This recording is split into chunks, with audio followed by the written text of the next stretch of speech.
سونا آیا آیا آیا سونا آیا سونا آیا آیا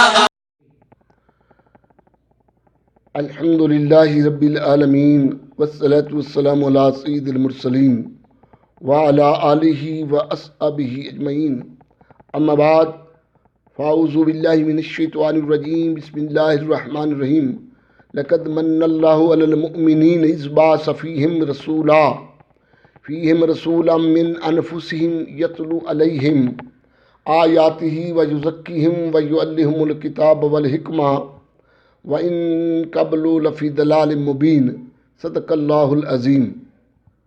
حضرات محترم، گزشتہ ہم میلاد نبوی صلی اللہ علیہ وسلم پہ گفتگو کر رہے تھے قرآن و حدیث کی روشنی میں، تو ہم آج دوسری نشست میں چلتے ہیں۔ جو میں نے آیا مبارکہ تلاوت کی ہے، اللہ رب العزت نے فرمایا کہ بے شک مومنین پر میں نے احسان عظیم فرمایا کہ انہی میں سے عظیم رسول بھیج دیا جس نے آ کر ان کو پاک کیا اور انہیں کتاب اور حکمت کی تعلیم دی، اور اس سے پہلے وہ لوگ گمراہی میں مبتلا تھے۔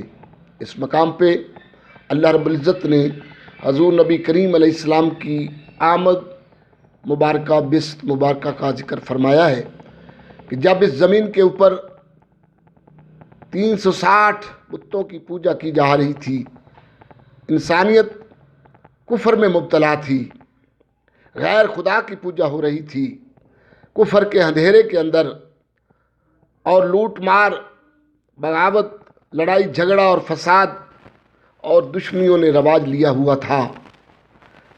اس موقع کے اوپر حضور نبی کریم علیہ السلام اس دنیا پہ تشریف لے آئے اور عرب والوں کو سیدھا راستہ بتایا اور ایک اللہ تعالیٰ کی عبادت کرنے کا حکم دیا، اللہ کی توحید کا پرچم بلند فرمایا اور لوگوں کو جہنم سے بچا کر جنت کا راستہ بتایا۔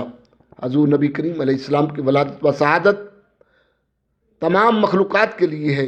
اللہ رب العزت نے فرمایا، قل یا ایھا الناس انی رسول اللہ الیکم جمیعا، پارہ نمبر 9، محبوب فرما دیجئے بے شک میں تم سب کی طرف رسول بن کر آیا ہوں۔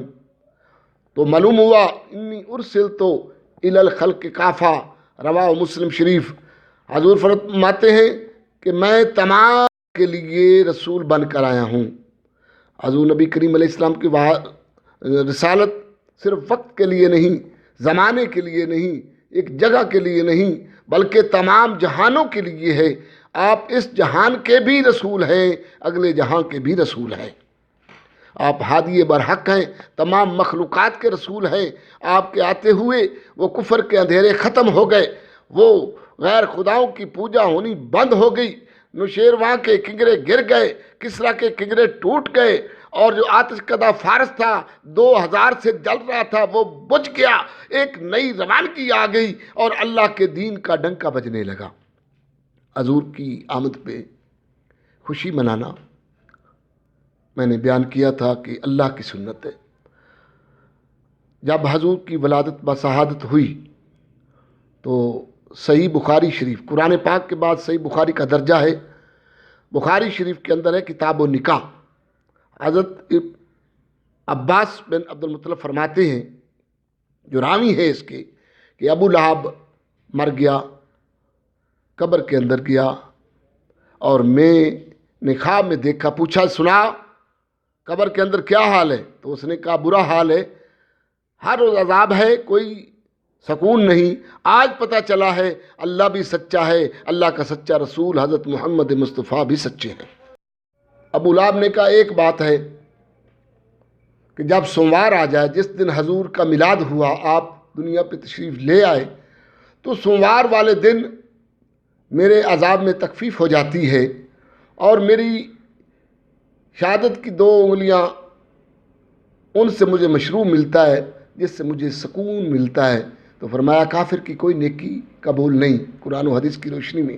تو یہ تمہاری کون سی نیکی ہے جو اللہ نے قبول کیے، تو اس نے کہا جب حضور کی ولادت ہوئی تو میری لونڈی ثویبہ دوڑ کر آئی، اس نے کہا ابو لہب مبارک ہو، اللہ تعالیٰ نے تجھے بھتیجا عطا فرمایا ہے۔ میں نے بھتیجے کی خوشی میں، بھائی کے بیٹے کی خوشی میں دونوں انگلیوں سے اشارہ کیا کہ جاؤ ثویبہ، میں نے تجھے آزاد کیا۔ اس ثویبہ کو آزاد کرنے کی وجہ سے نبی پاک کے میلاد کے موقع کے اوپر میں نے خوشی کی اور بھتیجا سمجھ کر ثویبہ لونڈی کو آزاد کر دیا۔ اس آزادی کی وجہ سے آج اللہ تعالیٰ جہنم کے اندر بھی مجھے میلاد کا اجر عطا فرما رہا ہے، جبکہ اس کے مذمت میں تبت یدا ابی لہب و تب پوری سورت قرآن کی مذمت میں نازل ہوئی، اور اس کو عذاب ہی ہوگا، اس کو کبھی کمی نہیں ہوگی۔ لیکن اللہ رب العزت ہے، وہ مالک الملک ہے، جس طرح وہ چاہتا ہے، جیسے چاہتا ہے۔ اگر عذاب چاروں طرف ہو پھر بھی بیچ میں سکون دے تو وہ دے سکتا ہے۔ تو معلوم ہوا کہ ابو لہب بخاری شریف کی حدیث کے مطابق میلاد کرے تو اس کو بھی اللہ تبارک و تعالی دوزخ کے اندر بھی سوموار کے دن اجر نصیب فرمائے، اور جو حضور کا غلام کلمہ پڑھنے والا محبت ذوق شوق کے اندر جا بجا میلاد مصطفیٰ کا اہتمام کرے تو اللہ تعالیٰ سے امید ہے کہ اللہ تعالیٰ اپنے فضل سے اسے بخشش عطا فرمائے گا۔ معلوم ہوا کہ میلاد النبی کی بہت اہمیت ہے۔ وما علینا الا البلاغ المبین۔